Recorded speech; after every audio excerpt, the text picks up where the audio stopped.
Hello everyone, CVH here, and today, once again, it is time to talk about the monthly reward card released for Elder Scrolls Legends, and for the month of August, that card is Pure Blood Elder. So in today's video, I'm going to be just giving you my initial thoughts of the card, the pros, the cons, the potential metagame implications moving forward. But before I get into all that, a lot of people have asked me recently how one obtains the monthly reward card every month, so I thought I'd give you guys a quick refresher.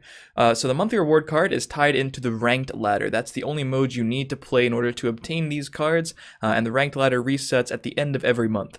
If you've managed to reach rank 9 in the ladder during that season, you will have secured the first copy of Pure Blood Elder, or whatever the monthly reward card is for that month. If you reach rank 5, that gives you the second copy, and if you manage to reach rank 1 or Legend during that season, you have secured the full playset of the monthly reward card. So this is the reward that is tied to those ranks for the month of August, so let's get right into things. First, I want to say the art on this card is very impressive, and I'm sure the premium version is going to look so sick. But let's get into the stats first. First, we have a 7-cost 8/8, which is Swamp Leviathan worth of stats. By itself, that's a really good body, but body isn't everything in Constructed, but obviously that makes this card at least okay in Arena so far, unless we've come across any negative effects on the card, but the effect is just a net positive. Whenever you gain max magicka, double the amount you gain. While you have 18 or more max magicka, Pure Blood Elder has +8/+8 and breakthrough, so a doubling of the stats as well as the addition of breakthrough to the card. Of course, that is when you reach 18 or more max magicka. As you guys know, when you play a card like Tree Minder, yes, your max magicka increases from 3 to 4, so the next turn you'll be getting that 5-cost card potentially on turn 4, but you know, usually in the game of Elder Scrolls Legends, you cap at 12 max magicka. Whenever you play one of those cards throughout the game, that then raises the cap. So if you play one copy of Tree Minder throughout the entire game, instead of capping your gaining of max magicka at 12, it'll stop you at 13 instead. That means in order to get the full value of the Pure Blood Elder's effect, you have to have increased your max magicka 6 times. However, Pure Blood Elder's effect by itself makes that easier to do.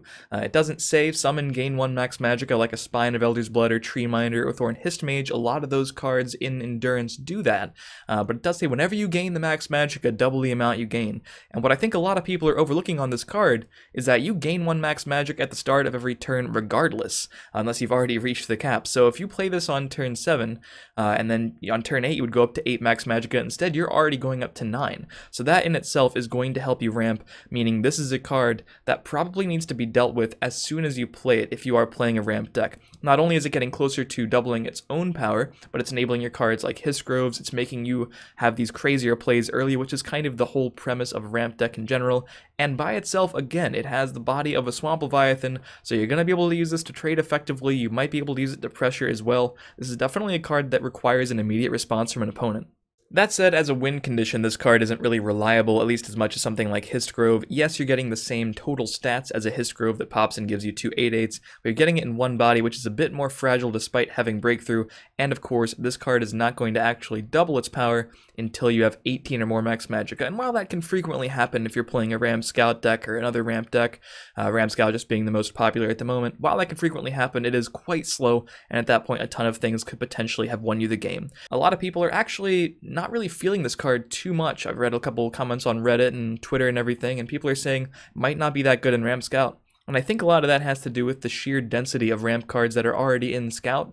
This card obviously works well with those cards. If you can stick this card and then play a Tree Minder, it'll then increase your max magicka by 2.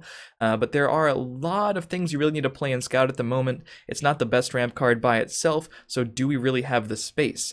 And those Dragon Ram Scout decks, you're already playing Spine of Elder's Blood, and space is really tight because you need to pack those Woodland Lookouts. There are the more shout-heavy versions of Ram Scout with even close calls with the Word Walls, the Greybeard Mentors, and Drain Vitality, some of which even play Altar of Despair to start searching through your deck. There's so many different ways to play Ram Scout at the moment. The traditional Ram Scout with none of the Shout package, none of the Dragon package that we got from Heroes of Skyrim, you don't see that much anymore, but maybe that's the one this card could fit in. That said, I do think people are underestimating this card for the reason that you do get the benefit immediately when you gain max magicka at the start of your next turn. Pure Blood Elder also costs 7, which is, I think, a magic number for Scout that isn't really being filled by anything right now. Bone Colossus is one of the best 7 costs in Endurance, but doesn't really fit what Scout wants to be doing. Bone Colossus is primarily used as a finisher in the faster mid-range decks.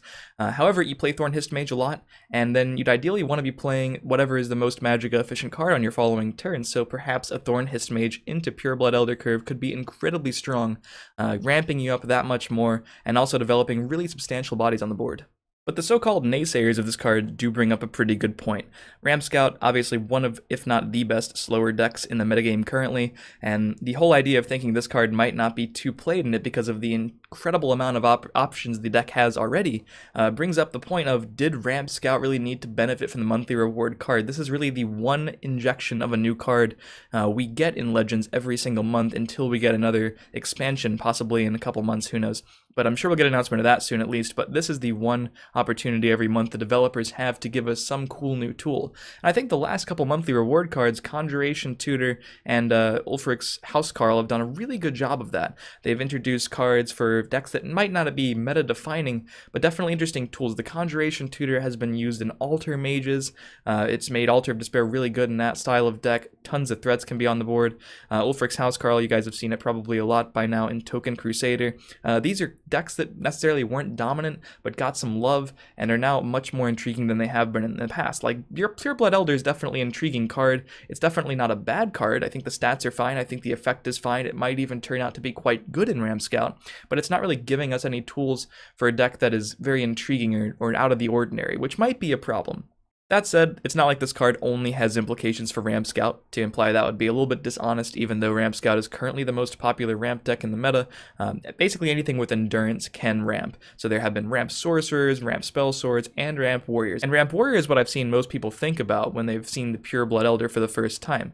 I think the reason for that is because when you get the +8/+8 and Breakthrough, when you have that 18 max Magicka, which is a hefty amount still for Warrior as it is for Scout, possibly even more because you don't have the Thorn Hist Mage at your disposal, but if you can get that bonus and the Breakthrough, that sets up for crazy one-turn kill potential with Unstoppable Rage. I did a Rage Warrior video recently on the channel, and if you have a 16/16 with Breakthrough for 7 Magicka, Unstoppable Rage only costs 7 more, and that's only a 14 Magicka combo, and we can say only because at that point you will have had 18 or more max Magicka, so that's potentially something you could do in a single turn, and if that doesn't kill your opponent, I'm not really sure what will.